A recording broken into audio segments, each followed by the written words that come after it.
पोटी शुद्ध बीजापोटी फळे रसाळ गोमटी मुखी अमृता शिवानी देहाचे कारण सर्वांग निर्मळ चित्त जैसे गंगाजल तुका मने जाती ताप दर्शन विश्रांती विठ्ठल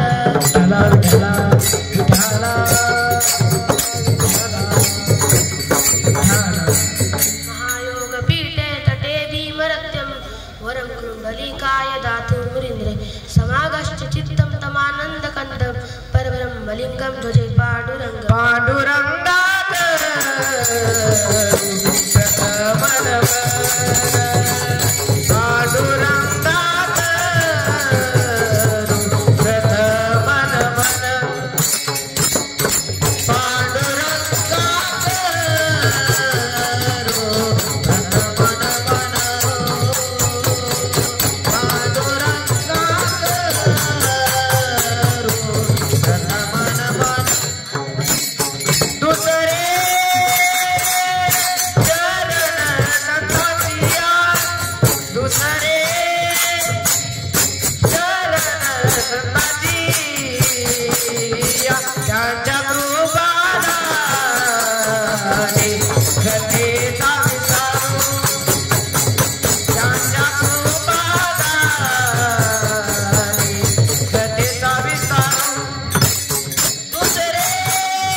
नमो ज्ञानेश्वरा नमो ज्ञानेश्वरा निवृत्ति उद्धारा सोपमेव मुक्ताबाई नमो त्रिभुवन पावनी आद्य जननी देवाची नमो ज्ञानेश्वरा नमो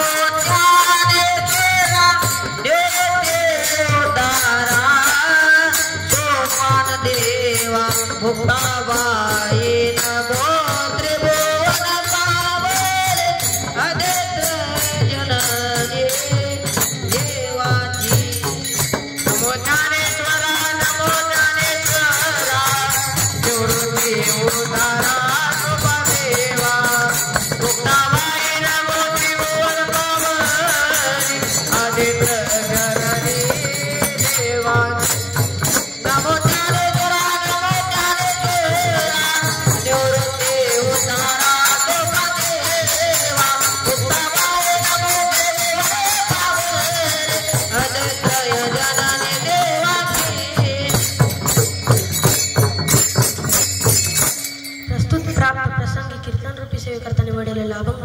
जगद्गुरु जगद्वंदनीय महान भक्त महान साधू महान वैराग्य पंचवेद निर्माते देऊळ वासरी संत तुकाराम महाराजांचा चार चरणाचा उत्कृष्ट आश्रय घेतला वडला विठ्ठल विठ्ठल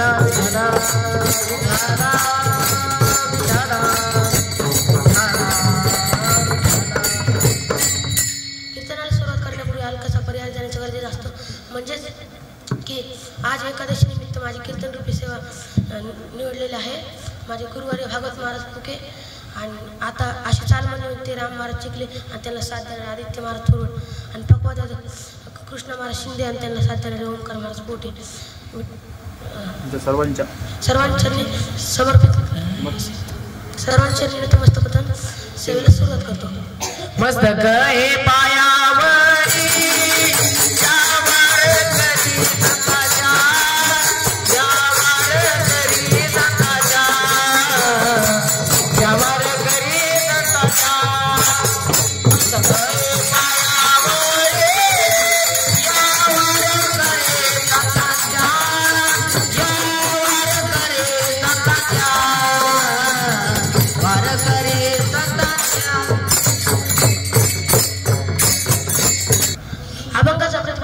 आहे की अभंगाच्या प्रथम चरण तुकोबाराय गोष्टी ठेवल्या करतात म्हणजे संपूर्ण अभंगाचे संत होऊन गेले. त्याच्या माता पित्यांना त्यांचं संत इतके पवित्र आणि सामर्थ्य होते. त्यांचे माता पिता कसे असतील हेच मार्गाच्या प्रथम चरण असतात.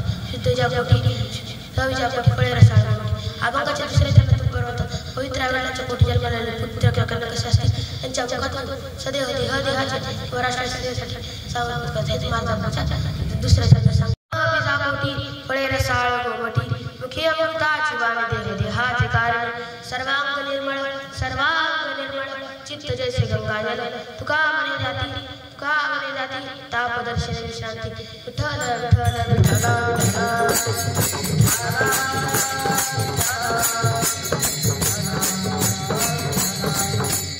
महायोग पीठे तटे वरम कुंडलिकाय दातुंद्रे समागश्च चित्तं तमानंद गंधं परब्रह्मलिंगं जय पांडुरंग पांडुरंग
नमो ज्ञानेश्वरा नमो ज्ञानेश्वरा ज्योती उद्धारा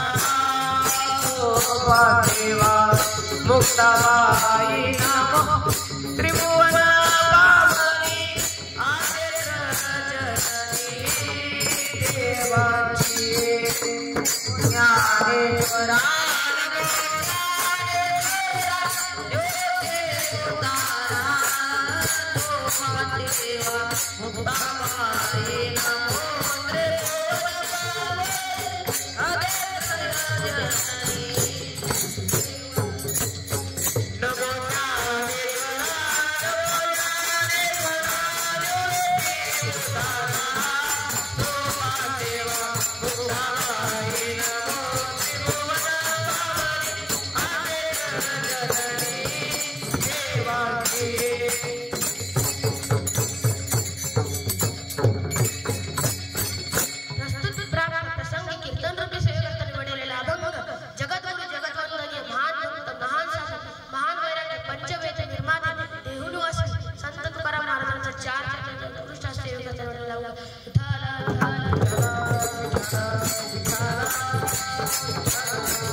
जाण्याचा गरज असतो.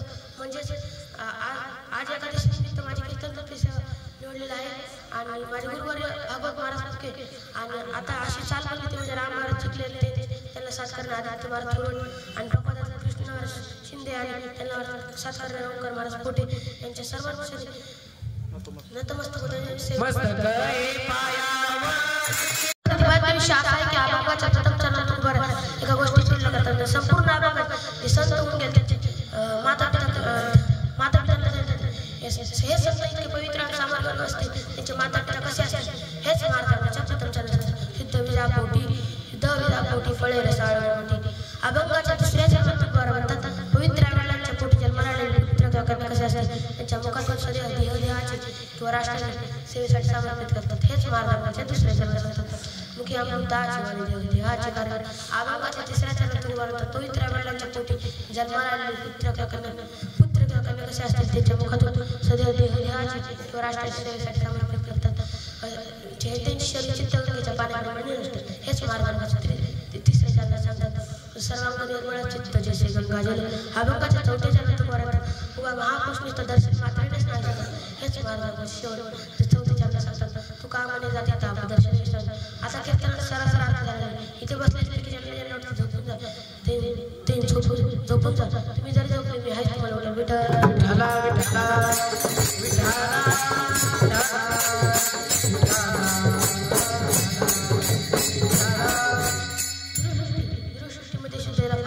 मनुष्याचे मन शुद्ध पाहिजे करून मी अशुद्ध मन नारायण बरोबर. अन्नाचे 3 प्रकार किती सांगते. पहिला प्रकार फला तूप शाकाहार सात्विक कार्ब. दुसरा प्रकार जास्त तिखट सडलेले सात्विक कार्ब सडलेले शिळे करपलेले राजेश. मी काय सांगत म्हणून अन्नाचे विठ्ठल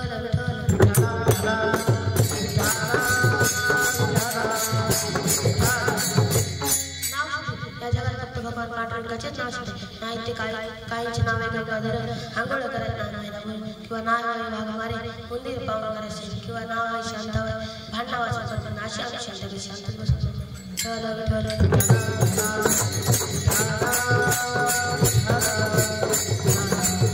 भाव सुद्धा चांगले शुद्ध भावाला म्हणून सुद्धा स्वामी देश ज्या ठिकाणी संतांचे वास्तव होत तो जिल्हा तो राज्य शुद्ध आहे करून या शब्द पवित्र ते मूळ पावन तो देश जय हरी दास जन्म घे जय हरी दास जन्म घे.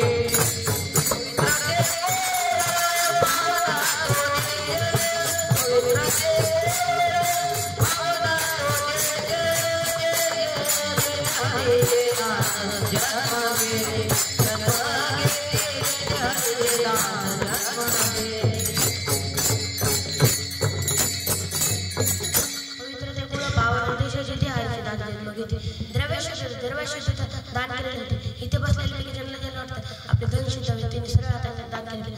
काही रिकामे काही जुगार मागण्यामध्ये लाखो रुपये खर्च करतात पण देवाच्या ठिकाणी काही रुपये खर्च करतात. कुठे पैसे खर्च करावे आणि कुठे वाचवायचे हे आधी कळले पाहिजे. मी एक तुम्हाला गोष्ट सांगतो याच्यावर पैसे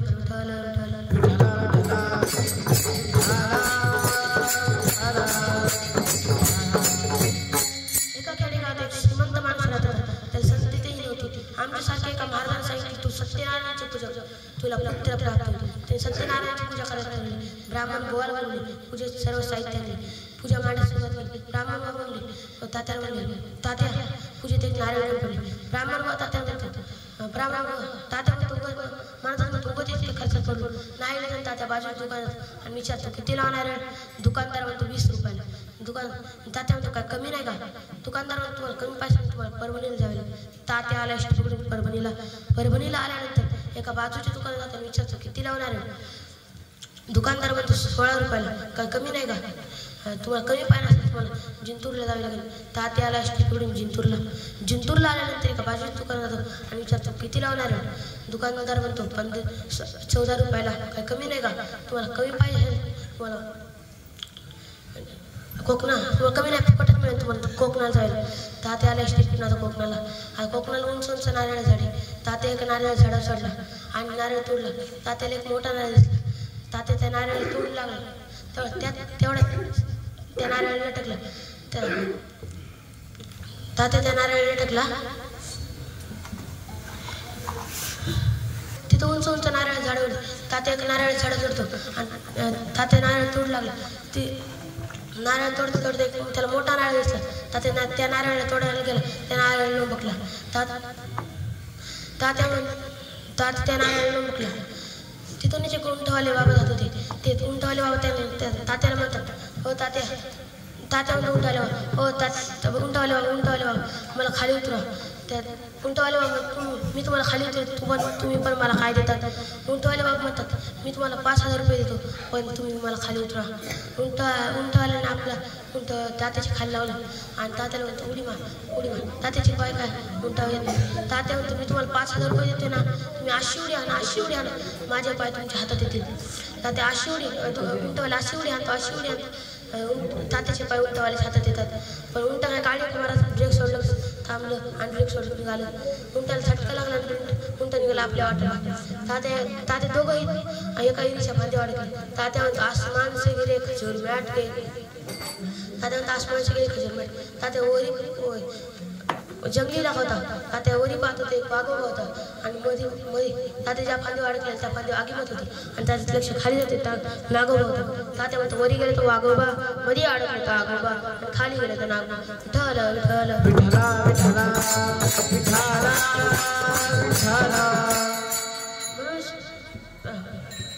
किती लवकर दिसत सत्यनारायणाची पूजा म्हणून त्याला फार हेच माझ्या प्रथम स्वामी सांगतात. शुद्ध बीजा पोटी, शुद्ध बीजा पोटी, शुद्ध बीजा पोटी, शुद्ध बीजा पोटी, बीजा पोटी, शुद्ध बीजा पोटी, शुद्ध बीजा पोटी, शुद्ध बीजा पोटी.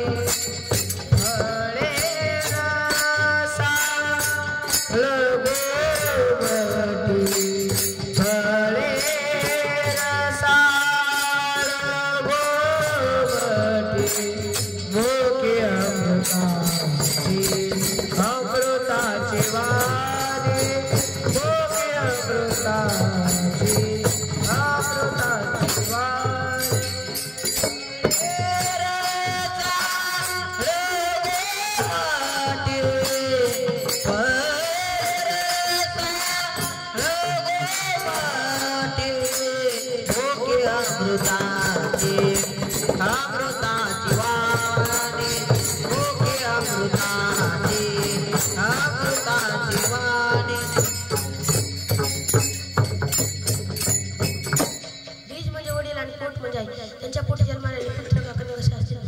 त्यांच्या पोटी जन्माला आलेले पहिला प्रकार आई वडील वाईट मुले वाईट. दुसरा प्रकार आई वडील चांगले मुले वाईट.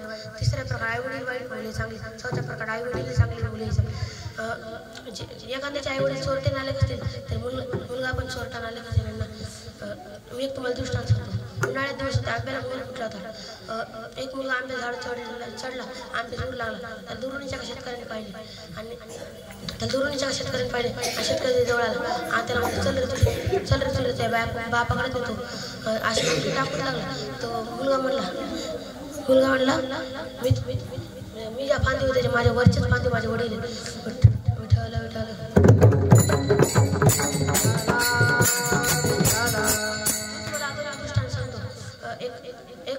एक शेतकऱ्यात ते गरिबीची परिस्थिती असल्यामुळे त्यांनी आपल्या 12 वर्षाच्या मुलाला म्हणतो जाणे चिम्या सावकार काकाकडून 100 रुपये घेऊन. चिम्या जातो सावकार काका सावकार काकाला म्हणतो चिम्या जोर जोरात हसायला. सावकार काका म्हणतो काय रे चिम्या का हसतोय. चिम्या म्हणतो तुम्ही एवढे जाडे तुम्ही मेला तुम्हाला घरात चौकटी बाहेर कसे काढायचे. त्या सावकार काका 2 कांसला मारतात आणि त्याला आतल्या आपलीच कोण होतात. 1 तास झाला 2 तास झाला. शेतकरी म्हणतो अजून पहिला चिम्या कसा ना आला. शेतकरी आपल्या 14 वर्षाच्या मुलाला पाठवतो जा रे बाळ्या सावकार काकाकडून 100 रुपये घेऊन ये. बाळ्या जातो सावकार काकाकडून आणि सावकार काका दारवाज सावकार काका म्हणतो काय रे सावकार काका काय रे बाळ्या. चिम्या म्हणतो बाळ्या म्हणतो ते जाऊ द्या. मी माझा लहान भाऊ तुमच्याकडे 100 रुपये मागायला ते कुठे सावकार काका म्हणतात ठेवला आतल्या बोलून बाळ्या म्हणतो का पण सावकार काका म्हणतात तो म्हणतोय तुम्ही मेलो तुम्हाला घरात चौकटी बाहेर कशी काढायची. बाळ्या म्हणतो सोपे तुम्हाला बारीक तुकडे करायचे आणि घरात चौकटीचे बाहेर काढायचे. आणि डबल 1 तास झाला 2 तास झाला. सावकार काका म्हणतात माझे दोन्ही मुले कसे आले. सावकार काका स्वतः जातात आणि दारवाजे म्हणतात सावकार काका बाहेर येतात. सावकार काका शेतकरी म्हणतो माझे 2 मुले तुमच्याकडे 100 रुपये मागायला लागतील ते कुठे 2 मुले 100 मागायला लागतील ते कुठे सावकार काका ठेवला का बरं तुमचा पहिला मुलगा म्हणतो तुम्ही तुम्हाला घरात चौकटी बाहेर कशी काढायची. आणि दुसरा मुलगा म्हणतो सोपे तुमचे बारीक तुकडे करायचे तुम्हाला घरात चौकटी बाहेर कशी काढायचे. शेतकरी म्हणतो एवढी किटकिट करायची गरज नाही. तुमच्या घरात रॉकेट टाकायचे तुम्हाला पण घरासोबत भट स्वाहा. विठाला विठाला विठाला विठाला विठाला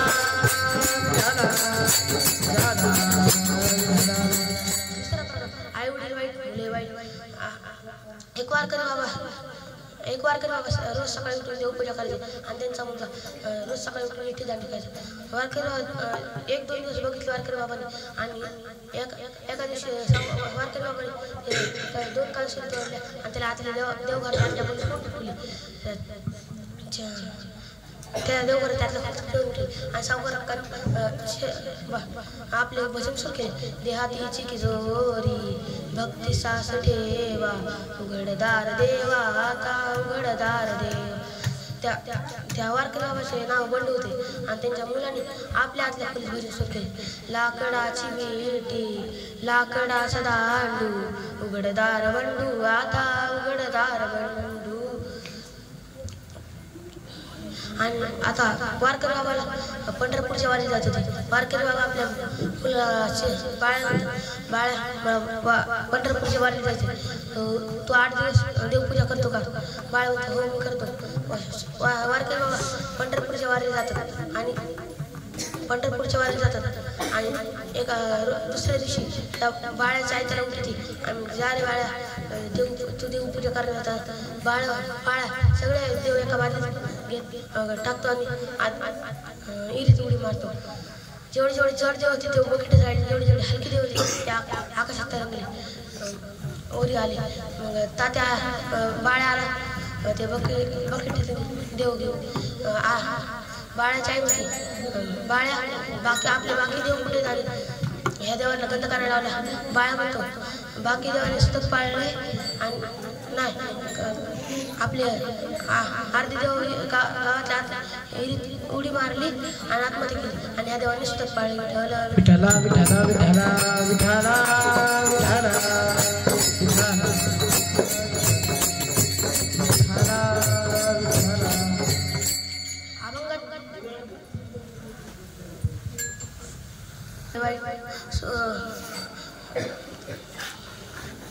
आता ती आई वडील वाईट मुले सांगली. हिरण्यकेश्वर माहितीच असेल. हिरण्यकेश्वर वाईट होता पण त्याच्या फक्त परला जन्म झाले. आता चौथा होता आई वडील ही चांगले मुले ही चांगली. विठ्ठल पण तुझ्या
त्यांच्या कुठे 4 दिवस झाले. तीन देव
जगी सूर्य जैसे